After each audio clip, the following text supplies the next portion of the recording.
मैं एमर राजा इलेक्ट्रिशियन। तुम्हारे घर में कोनो सर्दी खांसी कोरोना हुई मोला बता, मोर बड़े भैया डॉक्टर में वाला भेज दा। कहूँ तुम्हारे घर केबल फाल्ट हुई, एमसीबी खराब हुई, कूलर पंखा, तो मोला आज बला है उसने आन दिन घलो बला तुम सब समस्या साफ। अरे तोर भाषण ला बंद करूँ, 2 दिन हो गए लाइन गोल हो गए, लइका मन ला मच्छर चावत है, चल ना लाइन बनावे तो। अरे तो जल्दी का है, कोई भी काम लेना धैर्य पूर्वक करना चाहिए। धैर्य पूर्वक काम करबे ना तो धैर्य के फल हम मीठ रही थी। अरे तोर धैर्य धर रही है, 2 दिन हो गए सोनिया, चल भाई चल बनावे चल चल। तो एमसीबी देख लेबे और कोनो में तार उर फाल्ट होई तो न देख लेबे। हाँ लेन ठीक है, सब ला बनाऊँ तेकर तो ज्यादा पैसा लगी ना।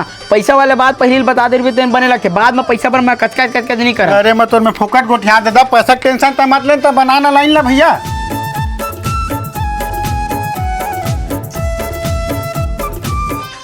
कोनो में तार फाल्ट हो तो इसे लगा थे कति बल्ले है कर केबल है ऊपर को तिला है। ले चल ये यही में फाल्ट रही से, अब एक कनिक में लाइन आ जाही। साले लाइन कैसे नहीं आते रे भाई, बोर्ड ला खोले पर ही मोला तो लगते तोल बना चले नहीं आवे।